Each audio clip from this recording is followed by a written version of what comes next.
Greetings, grandfather. Have you ever been in a situation or a circumstance with others where someone, something, or some greater event is draining your energy to the point where it's hard to go on? Many times you have no idea who or what is doing this. Of course, it's good to do disentanglement, which I have spoken about here and there. And you can find a brief description on mysticalmanlinks.blogspot.com. But for now, let me give you something else that you can do right away.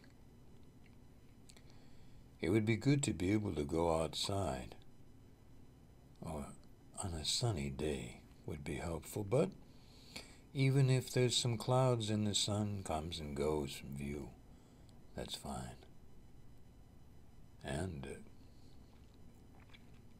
if it's cloudy,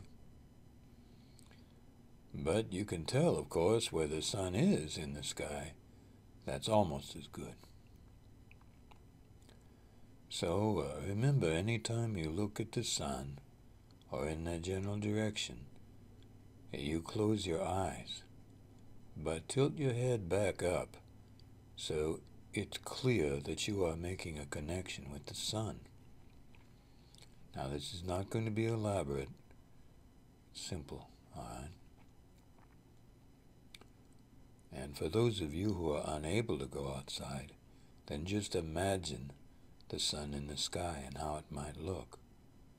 And try to hold that picture in your mind's eye.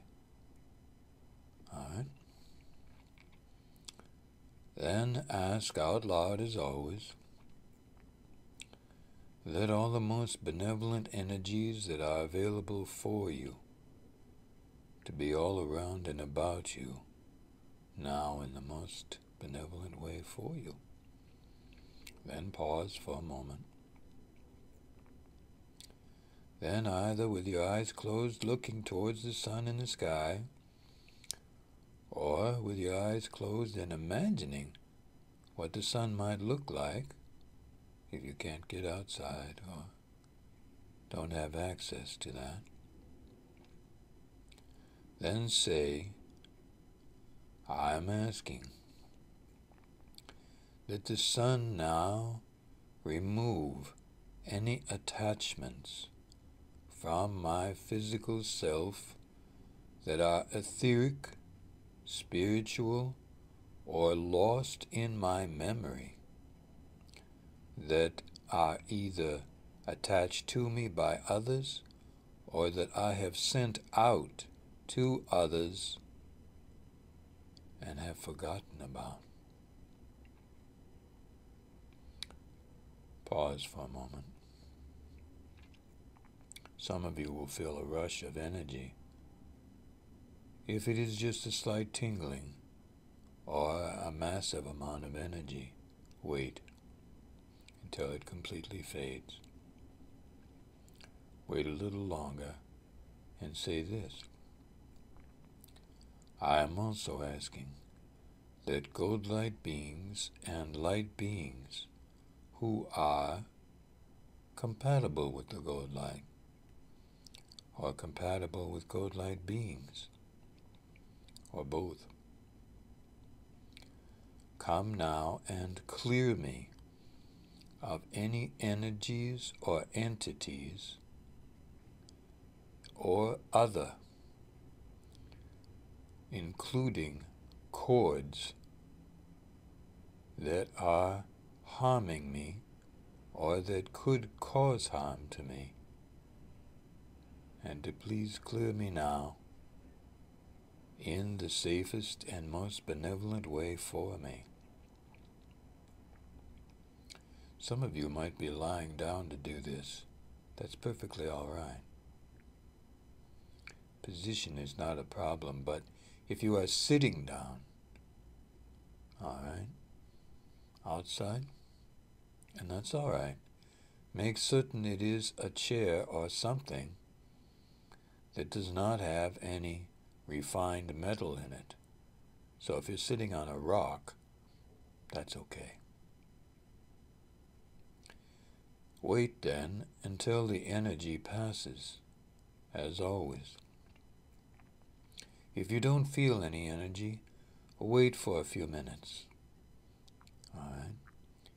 Remember, those of you who have electronic gear with you, always set that aside or leave it someplace safe.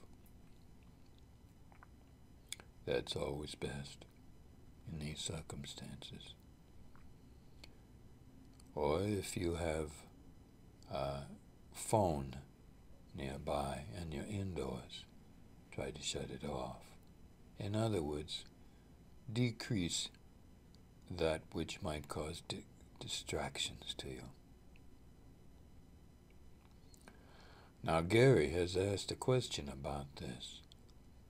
I'm using his name because he's an old and dear friend.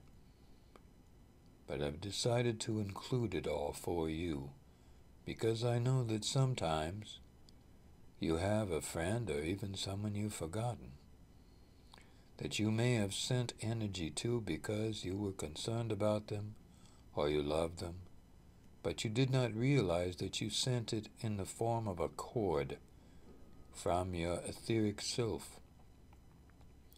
And the gold light beings and light beings will remove that cord in a way that is benevolent for you and whomever you sent it to. Conversely, they might have sent a cord to you, whether they know you or not. Not because they're targeting you.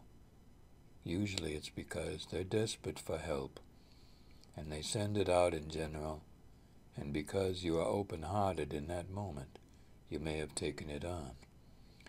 But it's not good to have it established in a long, drawn-out way. You can harm each other unintentionally.